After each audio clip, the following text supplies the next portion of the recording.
بسم الله الرحمن الرحیم. خدای مو راوله. د نن ورځې موضوع ده مارکیټینګ میکس. کله چې موږ د مارکیټینګ میکس بحث کوو، هغه حالت څخه عبارت دی یا هغه حالت ته ویل کېږي کله چې د دوی رابطه یا د اسبابو په ذریعه باندې د چا د مارکیټر او د بازار تر مابین چې شي وسي، یا د پروډیوسر موږ وایو چې تولید کوونکی یا بازار موندونکی.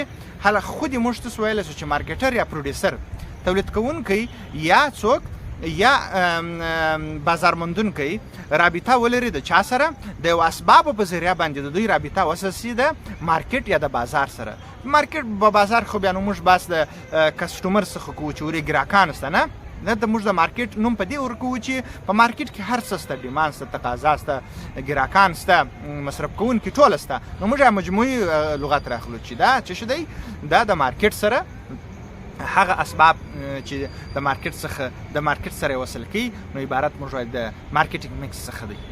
نو په خلاص ډول سره داسې ویل سو چې میکس مارکیټینګ هغه حالت ته ویل کېږي کله چې د اسبابو په ذریعه باندې د څه وسي، د مارکیټر یا د پروډیوسر رابطه کنیکټ سي د چا سره، د مارکیټ یا د بازار سره. اوس زه بس پر دې باندې درته کومه چې هغه کوم اسباب دي چې د دوی تر مابین رابطه راځي. موږ وایو چې یو مارکیټر یا پروډیوسر دی، د دوی تر مابین ترانزیکشن ټولز یا هغه اسباب دي چې د مارکیټ سره وصل کیږي. بلې خواته موږ بازار یا مارکیټ ویلی سو. اوس خبره دا ده، کله چې مثال ته غواړې د یو چا سره رابطه ونیسې، زه غواړم چې خپل ملګري سره رابطه ونیسم، نو چې رابطه ورسره نیسم د هغه دپاره څنګه څه شی دی، چې کوم ټولز دي، کوم اسباب دي. تلیفون دی، زه راخلم تلیفون، زه هغه ته زنګ وهم. کله چې زه هغه ته زنګ وهمه، نو هغه تلیفون پورته کړ، زما او د رابطه وسوله. رابطه ته چې په کوم اسباب وسوله، د تلیفون په ذریعه باندې زموږ رابطه وسوله. نو همدا ترتیب سره یو کمپنۍ څنګه کولی شي، کله چې یو کمپنۍ غواړي هغه څه وکړي، د بازار سره رابطه وساتي، یا تولید کوونکی غواړي چې د بازار سره رابطه وساتي، هغه ضرور یو اسباب شته. هغه اسباب په واسطه باندې دوی خپل اجناس په بازار ته عرضه کوي، تر څو خپل اجناس په بازار کې په خرڅ په فروش باندې ورسي. ویلیام جی سټانټن یو ډیفینیشن یا یو تعریف ورکړی دی د مارکیټینګ میکس. زه غواړم هغه تاسو ته په انګلیسي هم دی، زه غواړم تاسو ته په پښتو باندې په خلاص ډول سره شرح کړم.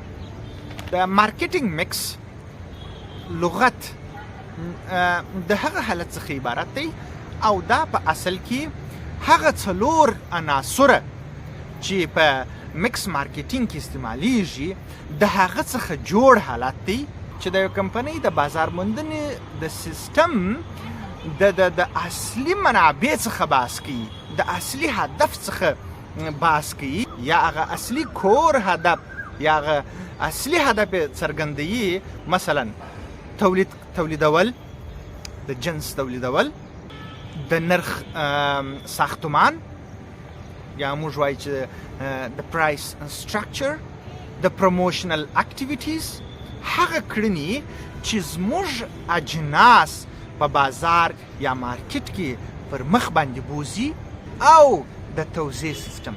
د توزیع سیستم د اجناسو ډیر مهم دی چې موږ یې څنګه خپل اجناس په مارکیټ بازار، په محلي بازار کې او همدا ترتیب سره په نړیوال مارکیټ کې څنګه موږ د خپل اجناس خپل تولیدات توزیع کوو.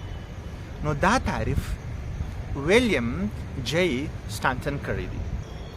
د بازار موندنې په کانسپټ کې یا په بحث کې موږ یو طرف ته تولید کوونکی لرو، بل طرف ته ګراک لرو.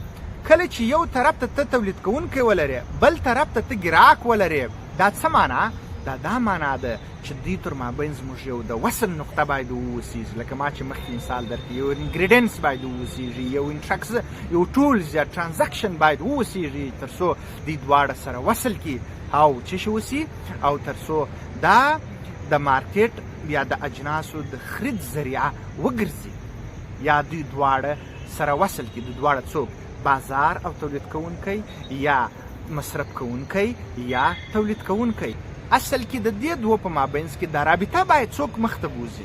دا باید فرم یا دغه کمپنۍ باید دغه مخ ته بوزي، ځکه چې دا د کمپنۍ کار دی. کمپنۍ تولیدوي، کمپنۍ بازار ته عرضه کوي، کمپنۍ مارکیټ یا بازار موندنه ورته کوي، نه کسټمر، نه ګراک یا نه مصرف کوونکی. دا د کار نه دی. دغه رابطه باید څوک ډیولپ کړي؟ باید کمپنۍ کې. نو کوم اسباب دي اوس چې دا رابطه ډیولپ کیږي؟ ګودز اند سرویسز، خدمات او تولیدات،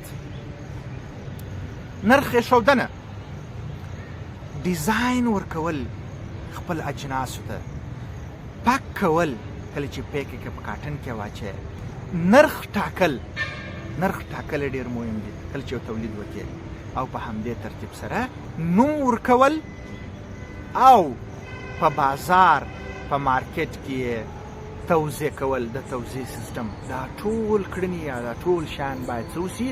دا باید ورته برابر شي. دغه چاته و د یو کمپنۍ باید خپل اجناسو ته برابر کړي تر څو په بازار کې پر ګراکانو باندې په فروش په خرڅ باندې ورسي.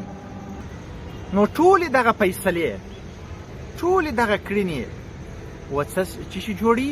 و مکس مارکیټینګ څخه عبارت دي. که ما چې مخکې اشاره ورته وکړه، ډیزایني، پاکټ نرخ ورکوي او تقسیموي، دا ټول څه شي جوړیږي؟